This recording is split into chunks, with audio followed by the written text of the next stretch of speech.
And this has been my kitchen.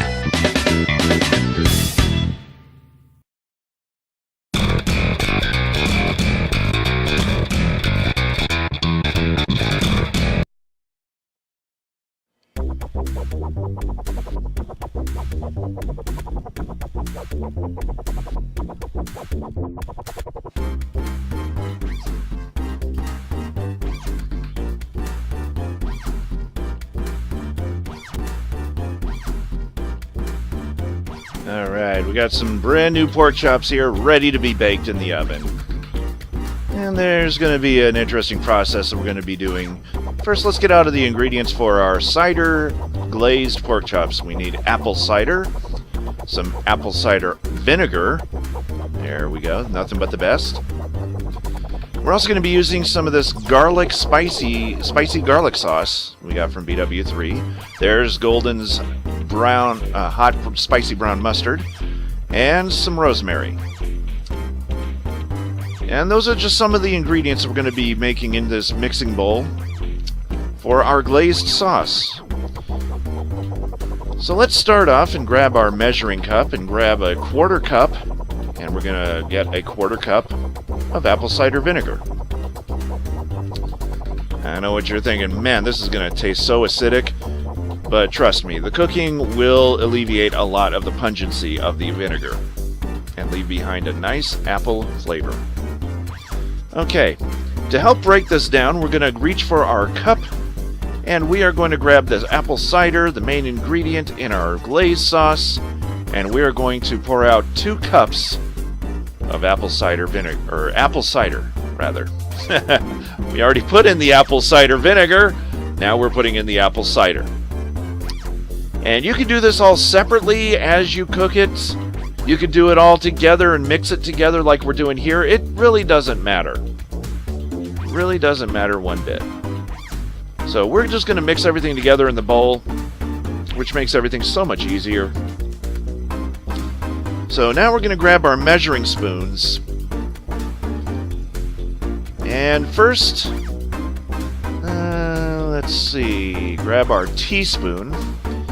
And what we're going to do is we're going to add a teaspoon of Dijon or deli-style mustard, which is the Golden's. Nothing better than Golden's.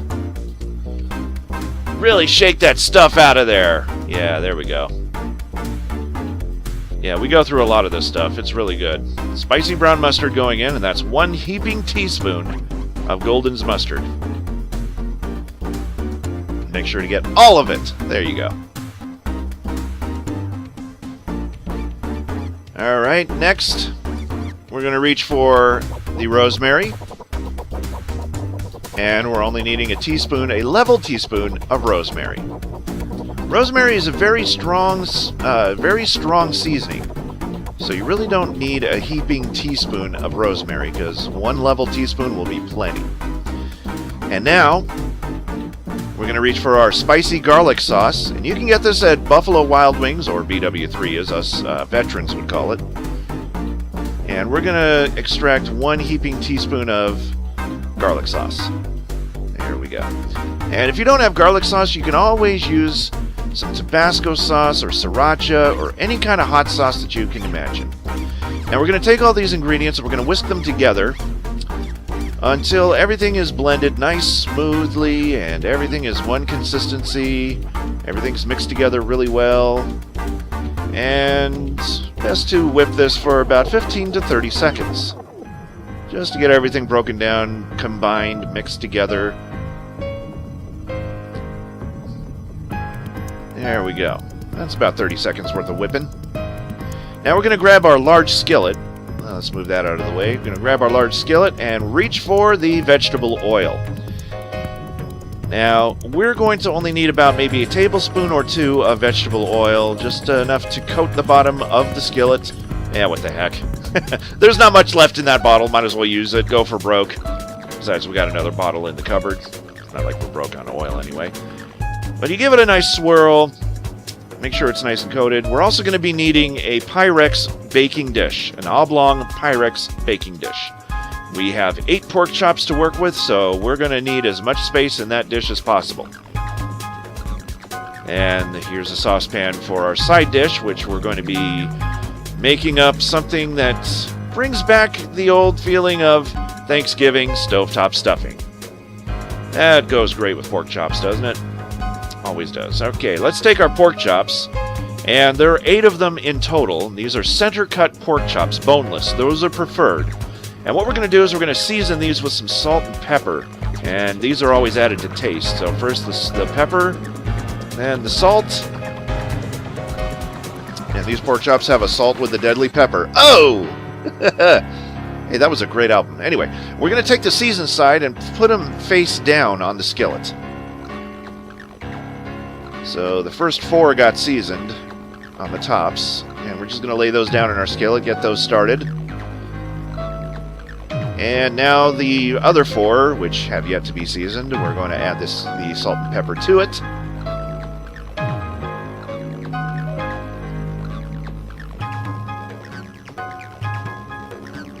And to make sure that you get them nice and seasoned to taste. And a little extra salt here for the bottoms, since they didn't get seasoned, so we like to season both sides. And add some pepper. All of this is added to taste. If you like a little salt or a little pepper, just add as much or as little as you want. And now, just like with the 4 pork chops we started with, we're going to lay the seasoned side down, so that way we can season the bottoms of these. Move along there. All right. I know it's a big skillet, but we still got to fit 8 pork chops in this big old skillet here. And I think we can do it. Just scooch a little, few of these out of the way. Scooch that one there, scooch that one across, and yeah, we get it. Now let's season the rest of those 4 pork chops. A little bit of salt, a little bit of pepper, and now we have 8 pork chops that are seasoned on both sides. And we're going to cook these on each side for about 5 minutes. We're going to basically do a slow searing. Yeah, they're not quite ready yet. You can definitely tell they're ready when they're starting to brown on one side. So when they start to brown, you know that's about time to flip them over. While we're waiting, I'm going to add the water to my stuffing. And we're going to be serving this on the side. And let's check the bottoms of these pork chops. Yeah, that's good. That's good. Let's turn the rest of them over. Now what we're going to do is we're going to sear these lightly, so they're going to be cooked on the outside, but not too much on the inside. The insides are still going to be very pink. But I'll tell you why, because we're also going to be baking this in the oven. So you don't have to worry about cooking this through and through. Just make sure you brown both sides, so that way the outside will be crispier and the inside will be tender and juicy. So there you go. There's your browned pork chops on the outside, pink in the middle. And let's reach for the butter that goes into our stuffing. Now, stuffing requires a lot of butter. And if you're any fan of Paula Deen, you know she loves cooking with her butter. I love cooking with our butter here in the restaurant. And golly, I wish y'all were here. Oh, I love cooking with butter. That's the way we like to cook in the South. Okay, I'm going to stop that now. Of course, if you give Paula Deen some butter, she'd probably make a butter sandwich out of it. Flipping these things over and not quite done. Well, a little bit. Well, yeah. A little more won't hurt it. It looks like some of the outer edges have already starting to brown, so we'll just check those out. They're about done. Yeah, all right. So let's now take these off to the side, and we're going to put these right into our Pyrex dish. Get them ready for the oven. We've also preheated the oven to 375 degrees Fahrenheit. Hey, where did those pork chops go? Oh, I thought somebody stole my pork chops when my back was turned, but no, that's just the power of editing. Alright, so now while the fire is still on in our skillet, we're going to take out 3 cloves of minced garlic. And it don't take very long for it to cook in that hot oil. Just drop it down. You have enough time to put the garlic away, or at least put it back on the counter. Give it a quick whisk, and try to knock up some of the burnt, or not really burnt, but some of the cooked remains of those pork chops up with the whisk. And if it gets too hot, just remove it from the fire, swish it around a little bit. That hot oil is going to cook that garlic up just nicely. So now, once the garlic is nice and toasty, we're going to add our sauce. Add our sauce with all the ingredients mixed together right into our skillet, which mixes with the minced garlic and whatever oil we have left. So we're going to be stirring this for approximately 5 to 7 minutes, or at least until the sauce starts bubbling. This is going to be the glaze for our cider pork chops. And with the whisk, you want to make sure that all of the remnants of your pork chop is scraped from the bottom of the skillet. This just adds more to the flavor. Give it a little sniff, and yeah, it's starting to smell pretty strong there with vinegar. But like I said, when you cook food, especially with that kind of pungency, it's going to lose its pungency. It's going to taste really wonderful on those pork chops. All right, so. Ow, ow, ow, ow, ow. Did your mom ever do that with you? Slap you with a wooden spoon? Didn't that hurt? Well, it hurts my hand, yeah. But anyhow, we're going to use this spoon. And we'll just use that to, we're going to stir that with our sauce. Give it another sniff to see how far along we're coming. And already I'm noticing that the vinegar is now starting to kind of dwindle down in scent. So now what we're going to do is we're going to add some salt and pepper to taste to our sauce. So there's a lot of salt and pepper that goes into this dish. And that should be good on the pepper. Alright, now, need the spoon, and we're going to stir the rest of that in there. The salt and the pepper, the rosemary, the vinegar, the cider, all that stuff gets mixed together. And what you want to do is you want to wait until you get a nice rolling boil with your sauce. Once you get that rolling boil, it is ensured that your vinegar won't be as pungent, and it will meld in nicely with your apple cider. So it'll be a nice appley goodness dish right here. So while I'm waiting to achieve that rolling boil, I'm going to add my stuffing to the boiling water and butter. Don't forget the butter now, y'all. Okay, enough Paula Deen jokes. Alright, we're going to stir this in. Of course, you should know how to make stuffing, which is the easiest thing in the world to make.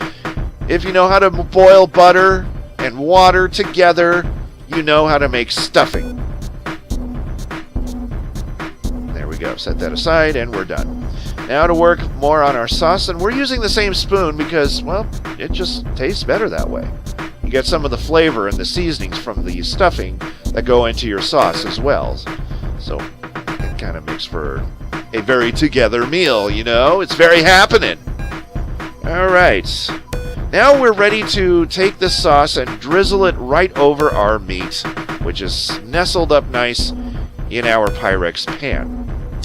Now, before we put the sauce in, you want to make sure you have as least amount of oily drippings as possible when you set your meat aside, so that way you'll have more room for the glaze.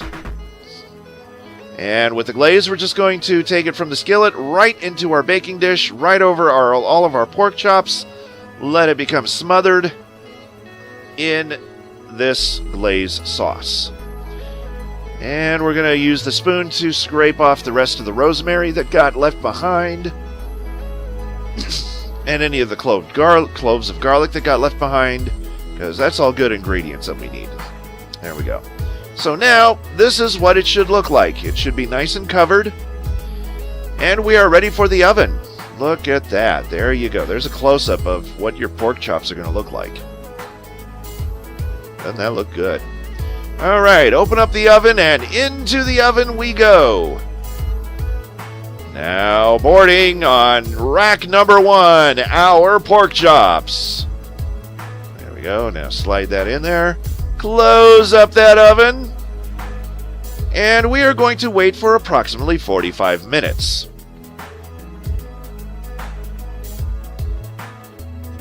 After 45 minutes at 375 degrees Fahrenheit, this is what your pork chops will look like. Let's just pull these greasy fat pigs on out. And there you can see a significant change in our finished product here. Now check this out.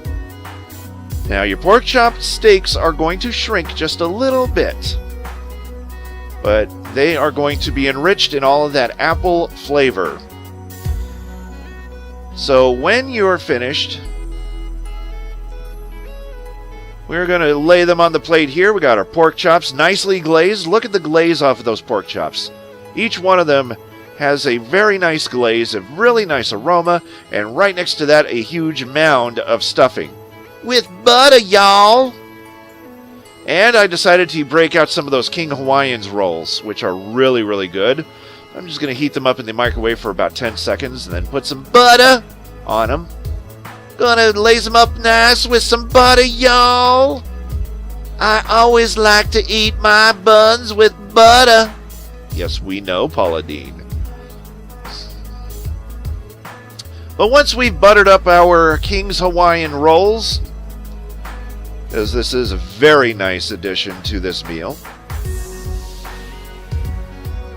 I decided to have 3 of them because, well, I was hungry. Hey, you want to take a slice? You want to take a slice? Take this knife from me. No, no, I'm not going to instigate any knife fights in the kitchen. Just a joke, just a joke. Okay, let's move that aside and give a very nice presentation for the meal of which I am about to partake.